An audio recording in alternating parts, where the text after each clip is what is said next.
South Sulawesi News 25 kembali hadir untuk sobat pecinta bola tanah air dengan sebuah kabar yang bisa membuat darah Anda mendidih dan hati Anda bergejolak. Sebab, langkah timnas Indonesia di round 4 kualifikasi Piala Dunia 2026 ternyata tidak sekadar dipersulit, melainkan seolah-olah digarap secara sistematis oleh kekuatan besar yang ingin melihat Garuda tersungkur. Dan inilah kisahnya, perjuangan timnas Indonesia yang bergabung di grup B bersama dua raksasa Asia, Arab Saudi dan Irak, sudah dipastikan penuh batu sandungan, bukan hanya dari lawan di atas lapangan, tapi juga dari faktor non-teknis yang mengiris rasa keadilan publik. Bahkan jauh sebelum peluit kick-off berbunyi, PSSI sudah terpaksa melayangkan protes resmi ke FIFA dan AFC terkait penunjukan wasit asal Kuwait yang dinilai syarat muatan kepentingan. Sebuah langkah yang langsung mendapat dukungan dari pandit senior Bung Ropan, yang tanpa ragu menyebut bahwa timnas kita sudah terlalu sering dirugikan, mulai dari pelanggaran yang dicari-cari hingga keputusan yang selalu menguntungkan lawan. Publik tentu masih ingat insiden kontroversial lawan Bahrain di kualifikasi sebelumnya, saat wasit Ahmed Alkaf dari Oman mengizinkan gol di menit 90+9,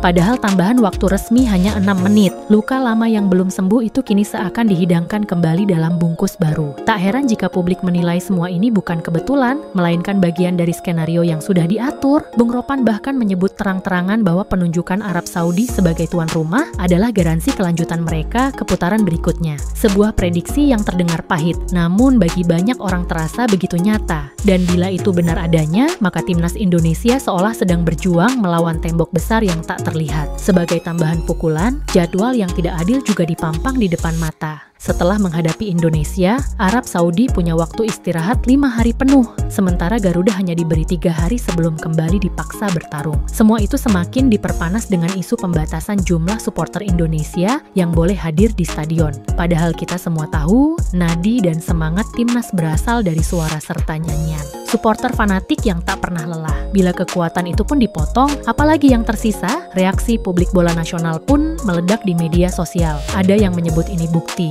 bahwa politik sepak bola lebih kuat dari olahraga itu sendiri. Ada pula yang membandingkan dengan perjalanan Jepang dan Korea Selatan yang sering mendapatkan privilege sebagai tim besar Asia. Kini, Indonesia merasa seperti dilihat sebelah mata. Media internasional pun mulai melirik, ada yang memuji daya juang Indonesia, ada pula yang menyindir bahwa Garuda akan sulit terbang jika terus ditekan oleh kekuatan non-teknis. Namun, di tengah semua keterbatasan itu, ada api kecil yang terus menyala. Api itu adalah semangat para pemain muda seperti Marcelino Ferdinand yang tak gentar menghadapi nama besar lawan, atau Elkan Bagot dan Jai Idzes yang siap menjaga tembok pertahanan. Jangan lupakan juga Tom Haye dan Ragnar Oratmangoen yang menawarkan visi berbeda di lini tengah, serta striker naturalisasi yang siap mengaum di garis depan. Mereka tidak akan berdiri pasrah karena setiap tetes keringat mereka adalah pesan bahwa Indonesia tidak bisa dibungkam, tidak bisa dibatasi, dan tidak bisa dikalahkan begitu saja. Perjalanan awal Indonesia di putaran sebelumnya pun menjadi pengingat. Sempat terseok dengan 3 kali seri dan sekali kalah, Garuda seakan diragukan.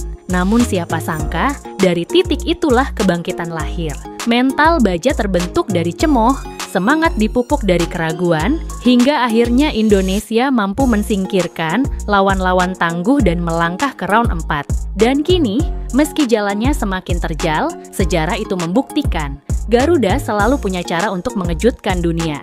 Disinilah, sobat pecinta bola tanah air, kita semua diminta menentukan apakah kita hanya akan menjadi penonton yang menyalahkan keadaan, ataukah kita bersama-sama mendorong Garuda untuk terbang lebih tinggi meski sayapnya terus dipatahkan, karena beginilah sepak bola Indonesia selalu berada di antara harapan dan kontroversi, namun selalu membuat kita jatuh cinta berulang kali. Dan South Sulawesi News 25 akan terus mengawal setiap detik, setiap goresan drama, dan setiap keringat yang tumpah. Hingga suatu saat kita semua dapat berkata, inilah timnas yang kita cintai, inilah Garuda yang tidak pernah mati. Bersiaplah, sobat bola tanah air, karena perjalanan ini baru saja dimulai. Dan babak paling panas menanti di depan mata.